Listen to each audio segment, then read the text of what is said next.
See what happens. And we're now live. We're now 1 second. Welcome, Yay.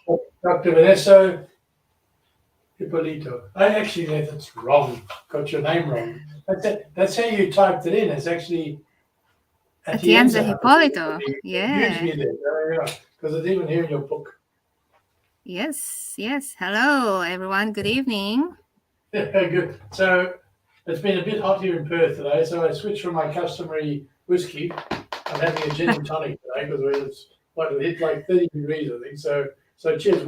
What have you got going there? I've got my red Villa Maria Grenache.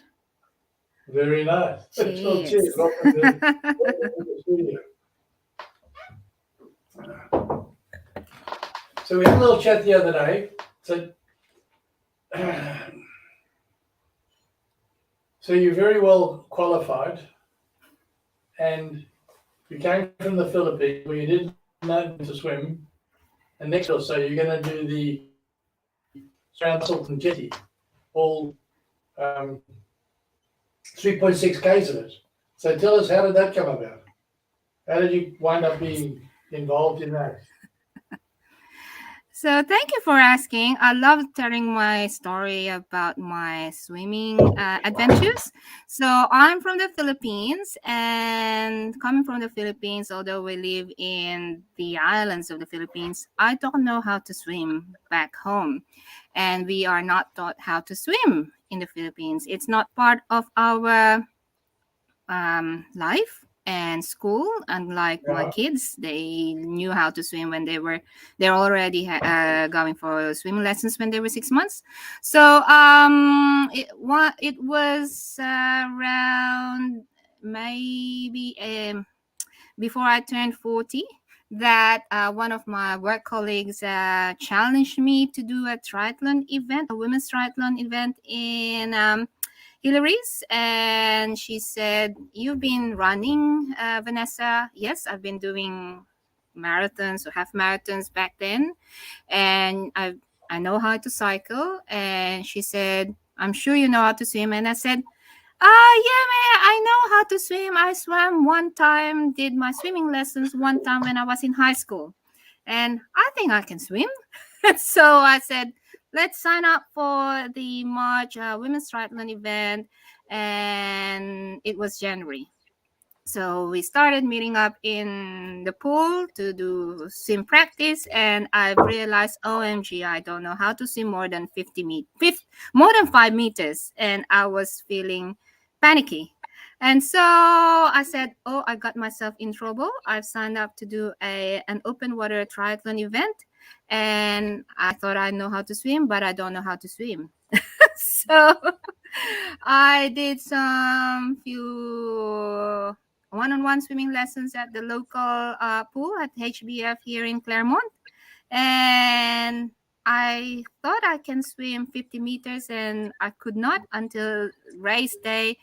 I could not even swim more than 50 meters in the pool, let alone swim 50 meters in the ocean. So I bravely swam 250-meter in the ocean, Hillary's Beach, backstroke, survival stroke, literally just surviving it. And I remember the surf lifesaver swimming beside me, asking me, "Are you okay? Are you okay?" And I said to him, "Yes, I'm okay. I will finish this. I will finish this." I did finish it. I was the last person out of the ocean, but I managed to catch up a bit in the biking, the cycling event, and the running event. So I was last in out of the water, but not last finisher of the race. So I finished my first Oh, well done. triathlon. So since But, then, I said, but that's yeah.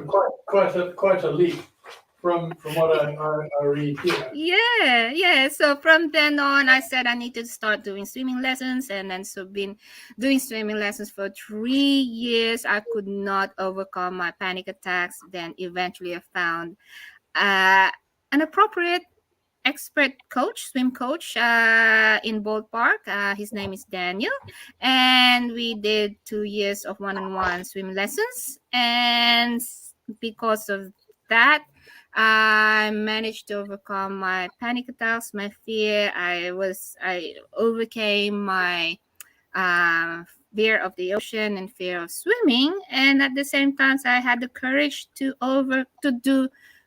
do some goal settings. I set myself to swim confidently. Went back to basics swimming, not just surviving, but really proper front crawl swim.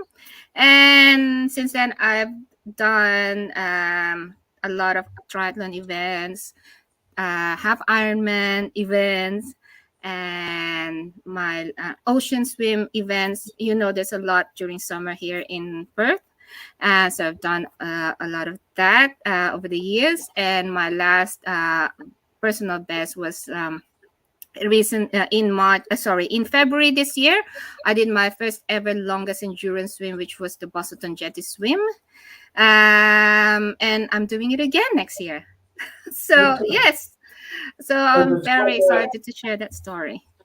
Good. That's quite a leap from what I'm in your book, in your first one, Global Goals. Yes, because I wrote that last year. I wrote that in September last year, and my Boston swim was just recently. And I actually not only swam my first personal best longest endurance swim, I also raised funds for breast cancer research, which is the Ladybird Foundation.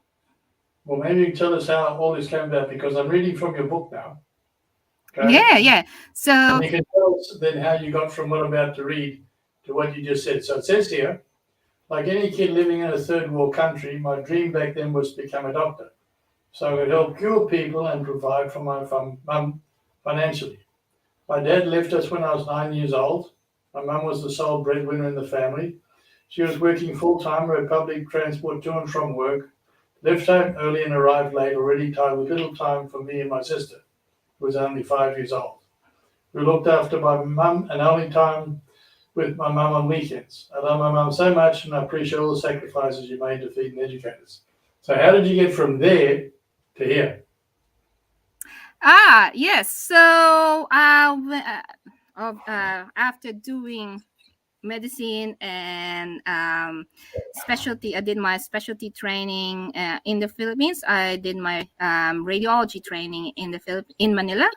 And after that, during my training as a radiologist in the Philippines, I was inspired to do interventional radiology, meaning it's like a minimally invasive procedures where you either put catheters in the arteries or veins or even treat cancer. And there's no training back there in the Philippines in interventional radiology. So throughout my training in the Philippines, was really aiming to go overseas and do my fellowship training.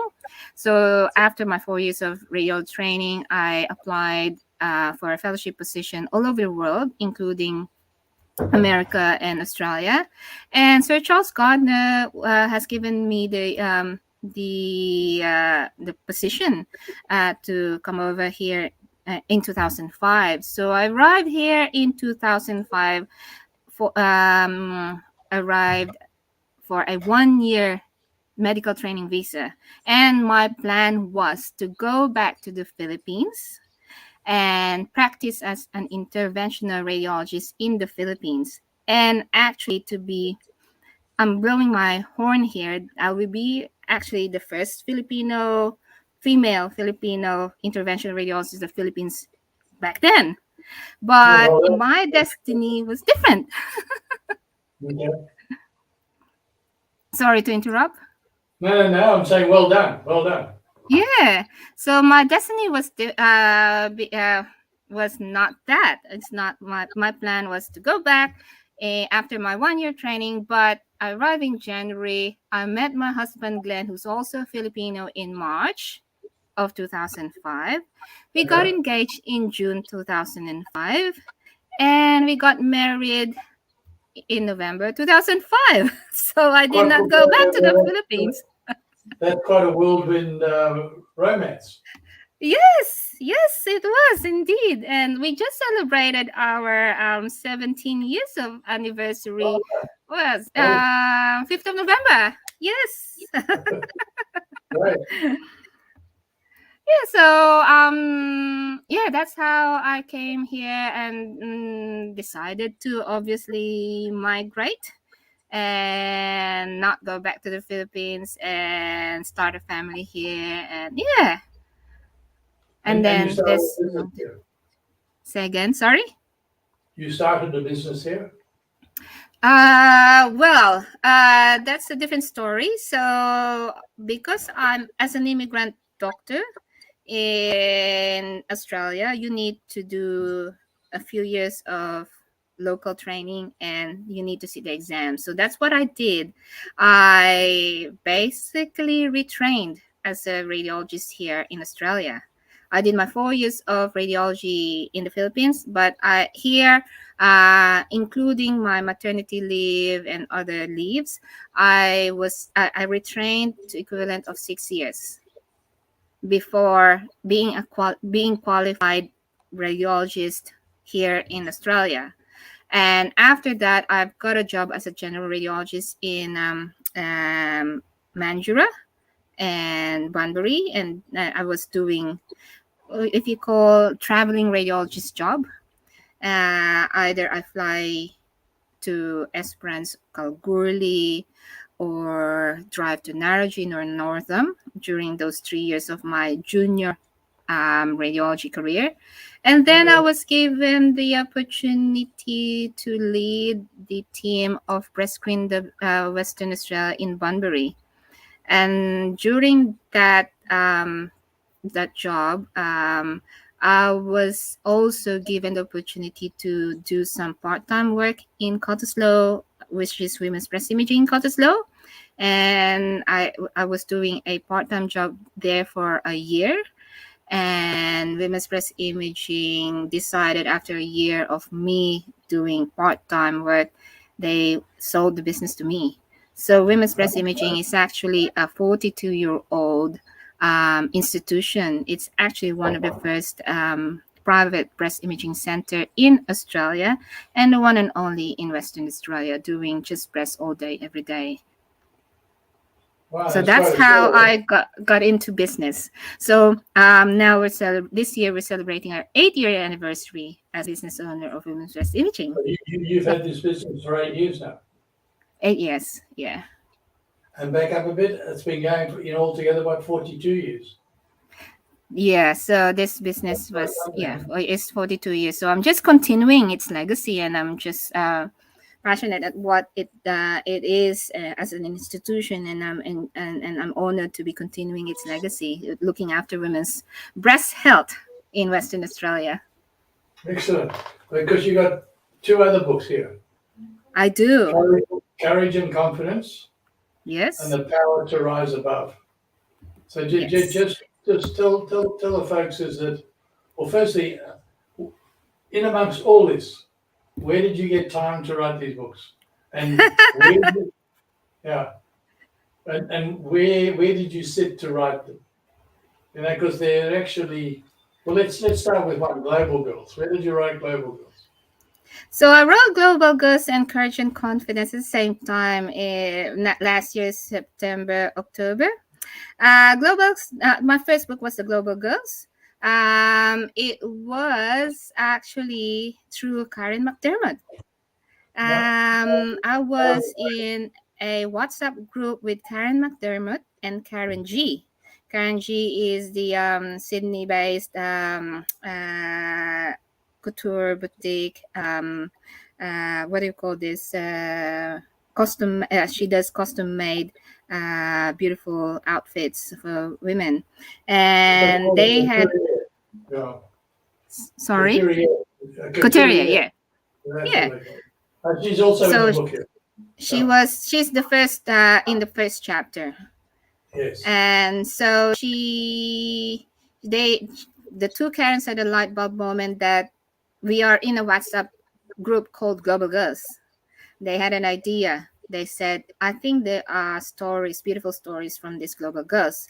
And I think we have this idea of having this, creating this project of Global Girls. So I bravely put my hand up, said, maybe I have something to share. And what A do you chapter do? should be. So you're running this business all day, okay? I have business. You're Yes. swimming, okay, and you're riding your bicycle and running to the trailer, and then you come home to this WhatsApp group, is it? Okay? Oh well, how do I write this? How did I write Global Girls? It was not easy. It was challenging actually. I felt blocked, but I think everything it was falling into alignment or sync. That same time around September, I was nominated, entered the AusMumpreneur Awards, and being nominated and selected as finalist. Okay, I was able to assess, discover myself, and acknowledge what I've accomplished, and was grateful for all the people who have helped me to be where I am now, including my family and my prayer warriors. And the whilst preparing for the finalist interview for the awards, it was actually the questions are aligned to the contents of the two books. Okay. So I was preparing for the questions and answers. I was writing my answers to the questions, and after the interview, I realized, oh my God, these are the answers, or these are the contents for my book. These are very good stories that I can tell and relay and put it in my chapter. And so that's how I got into this Global Girls and Courage and Confidence content. But at the same time, I was also, whilst doing my running or doing my commute to and from work or dropping off the kids, because I don't know how to put my brain to my fingers to the keyboard. And one of the what do you call these Facebook groups that I'm a member said that if you cannot write or type, why don't you just talk?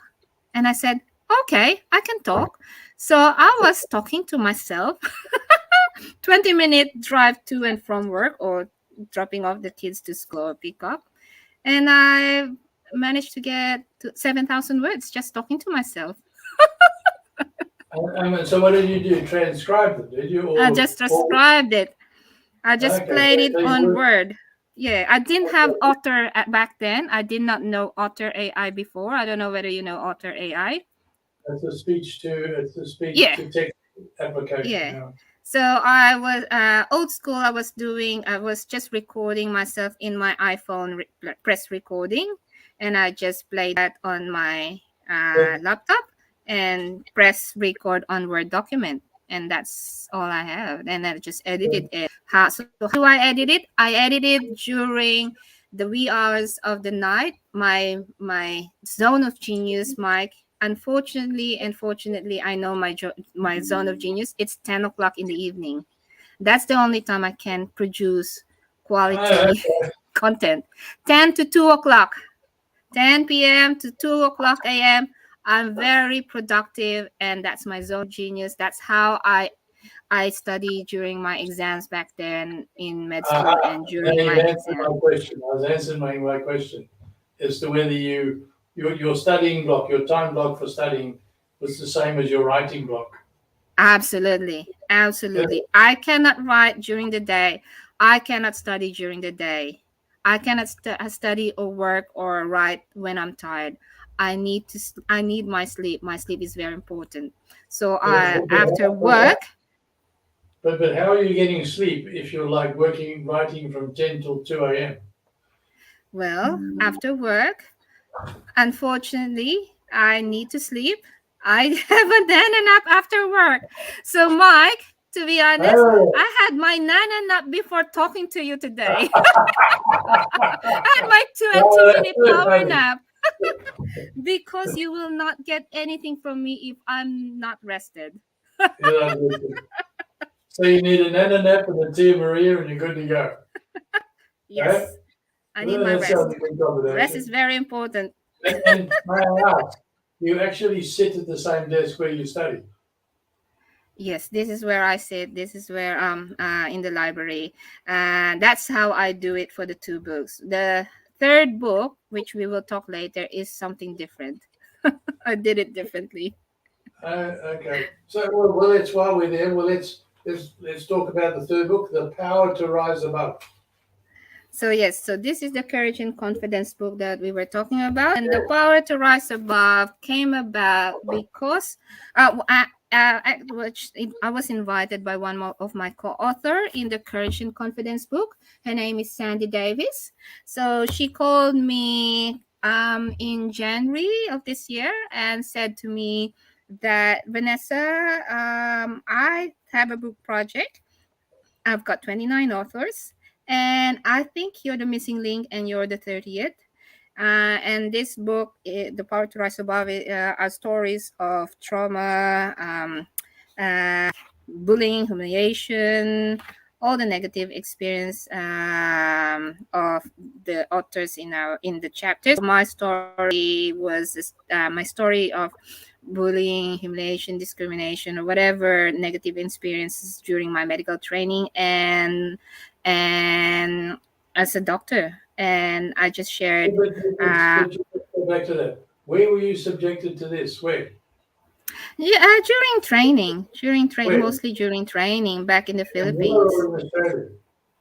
Say again? In the Philippines or in In the Australia? Philippines, yeah. Oh, And then I why? just Why shared. was that?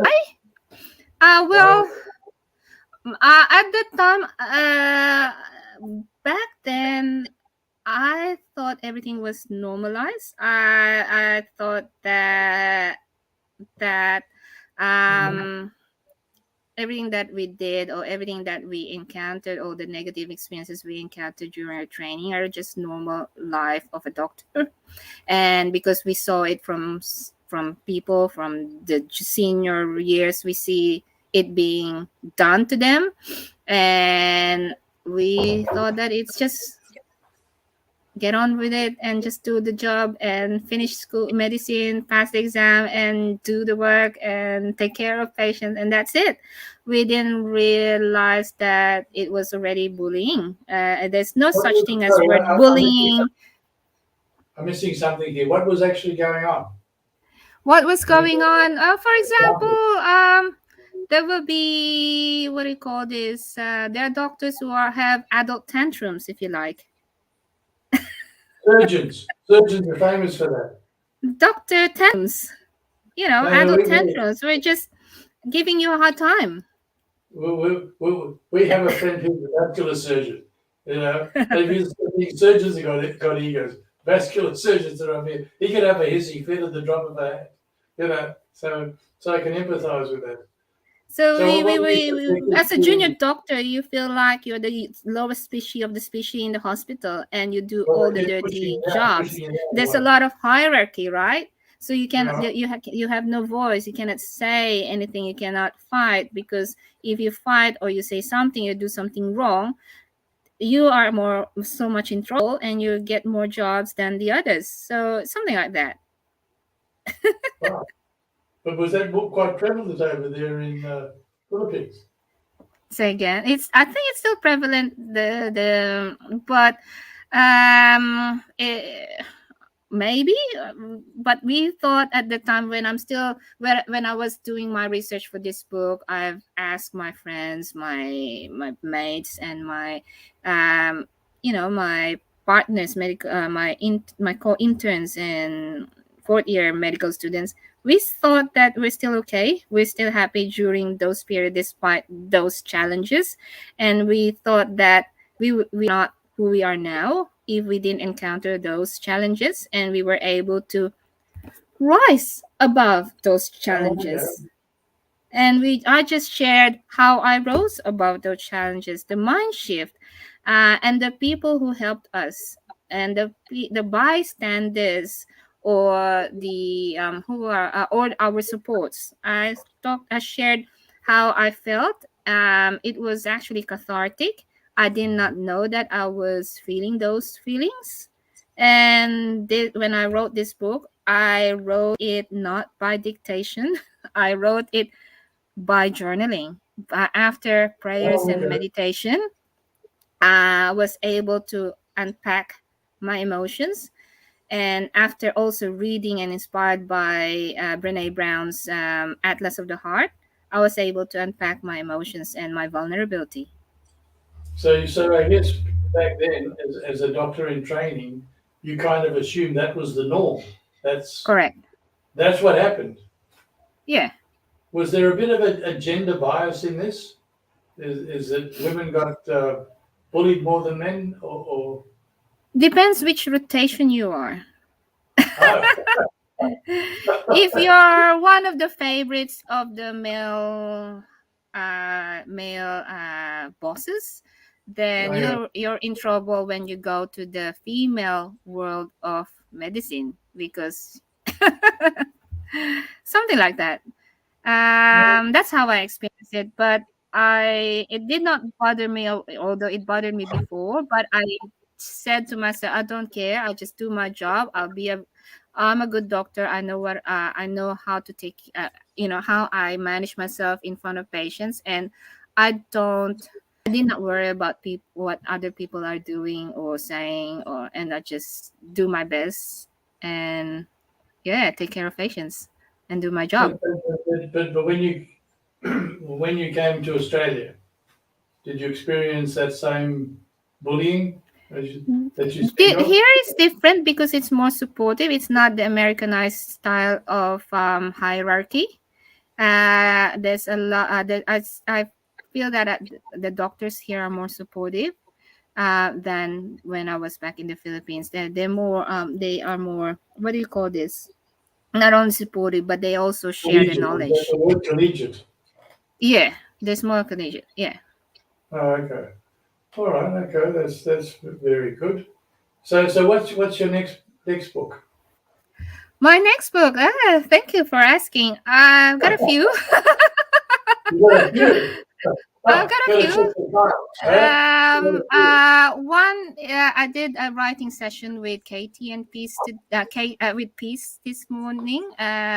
We have a new book project, anthology book.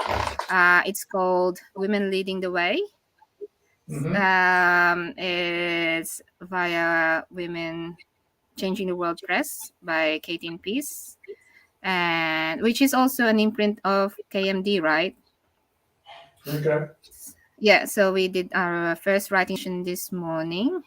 And then Karen invited me to another anthology book, which is with Terera Trent. How do you say that? Is that correct? Say it again. Dr. Trent, Terera Trent. Oh yeah, that's correct. Yeah. Yeah. So that's another anthology book. But how do And you work with Peace? When you mean you have a group, what do you write together, or do you just talk about it? we Right? are What do you just in a Zoom. We are just in Zoom, and we're just writing together silently. It's how does just a that group work? writing session. So we just go on Zoom. I think there were 6 or 7 of us this morning, and we Peace just introduce each other, where we at with our writing, and did some meditation before the writing, and then we muted everybody, and then we just wrote together while muted, and wrote a bit of the chapter. So if I understand this as a man, okay. So you all get together early. No, I'm trying to. I can try to see this. So you all get together very early in the morning. You're all shuffling around in your pajamas and your bunny slippers with your first cup of coffee. Is that it? Have I got it? So that's yes, something like that. But that's for the group writing session of Karen McDermott. That's the 5 o'clock writing session. Our writing session today was 9 o'clock in the morning. I was already at work, so I was not in my pajamas. Okay. So what's this other session you have with Karen? What's that you say? So I only attended one writing session with Karen McDermott. This is for the Ubuntu book. This is for Dr. Terera Trent's anthology book. Her writing session was 5 o'clock in the morning today, and actually 6 o'clock now. which I missed it because I'm here with you chatting. Okay. I attended So, it last week. So yeah, yeah, okay. so So she that's the does have a father. second project for next year. And my third project is a solo book. Yes, my Okay, solo book. well, let's hear about that one. Let's hear about that. So my solo book is a breast guide book. I will tell you the title I will not tell you the title yet because it's not finalized.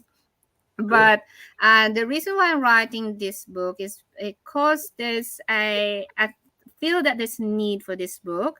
There's a lot of awareness about breast cancer awareness around and through social media, internet, television, or wherever.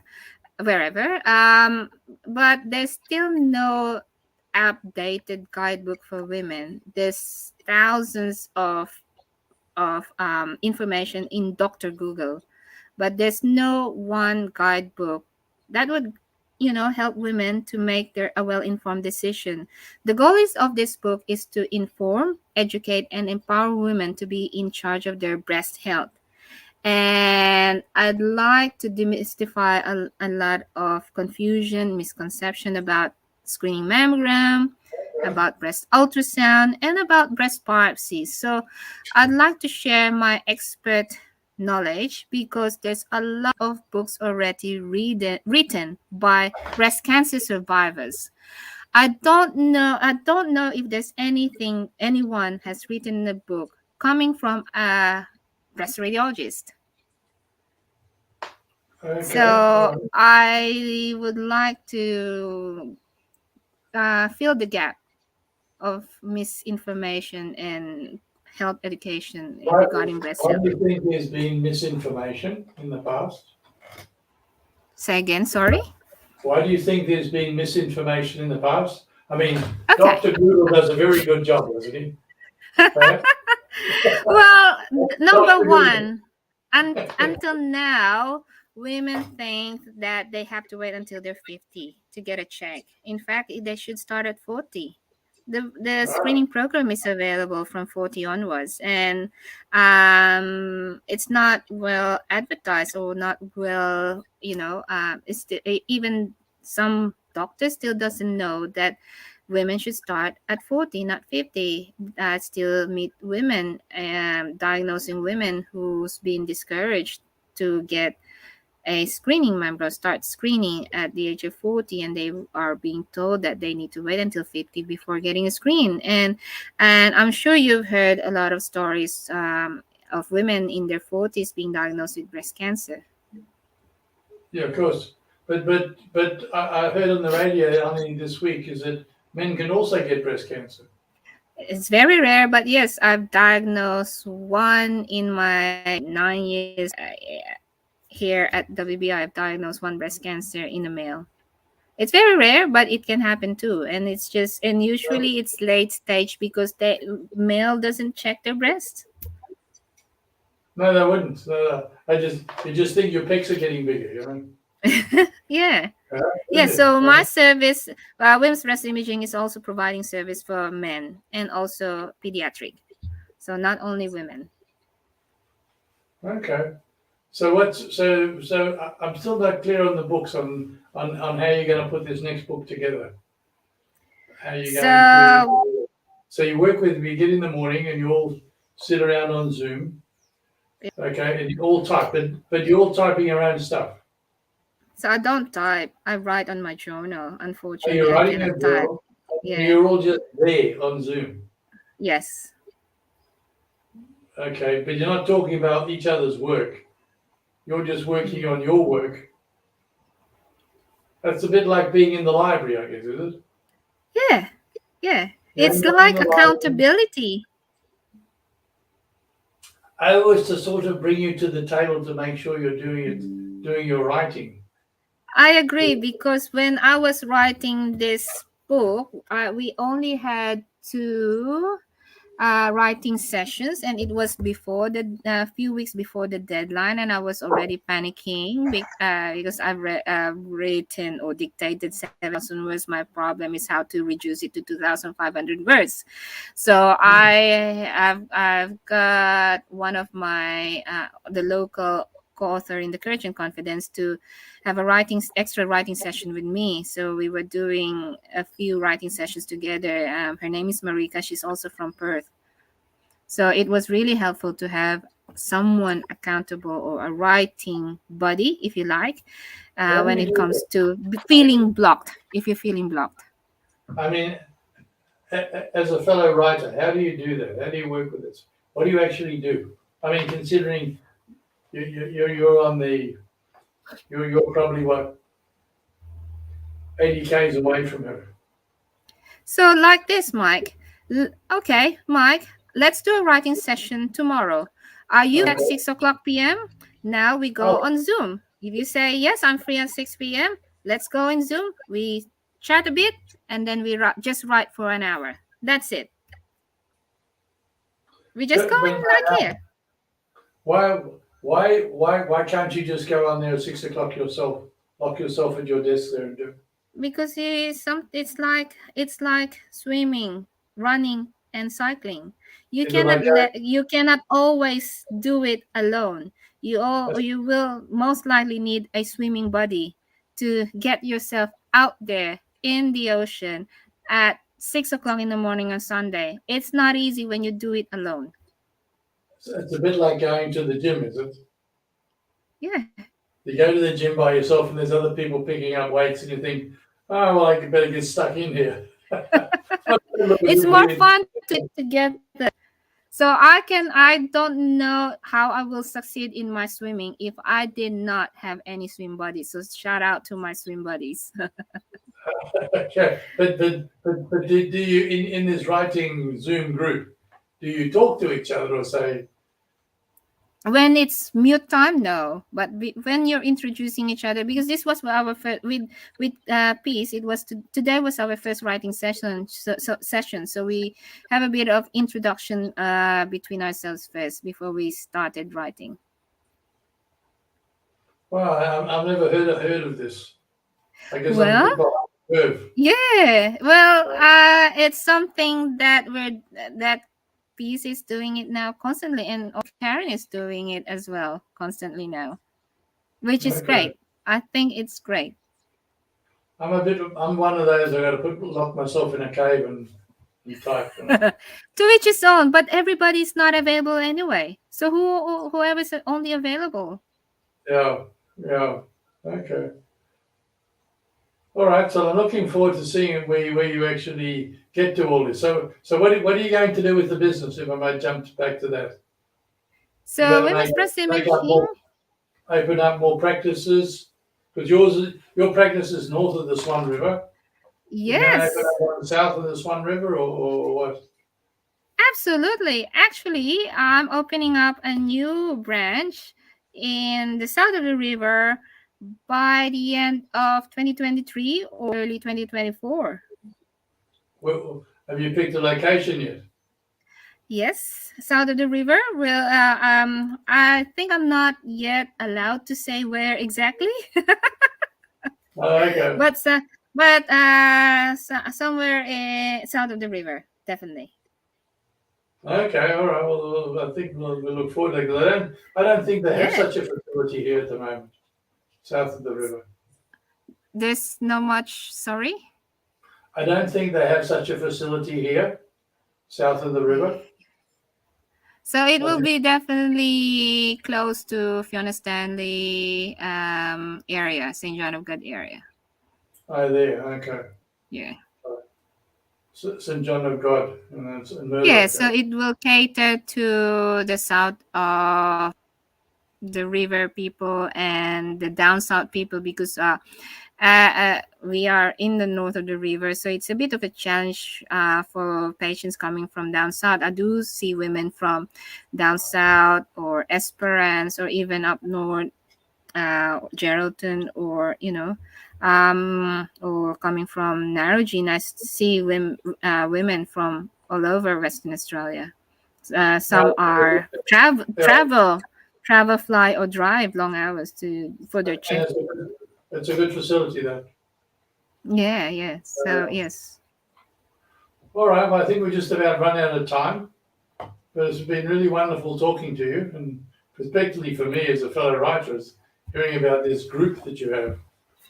Yeah. Yes. So, And it's I did plug your this session to my writing group this morning. I said to them, because there's some people, some of my authors are first time authors, and I just wanted to share how the process of how I wrote my 3 anthology books. So it is really a good platform, and I've been going to forward this recording to them as well in our Facebook group, so for them to be inspired, and hopefully they'll get some pointers.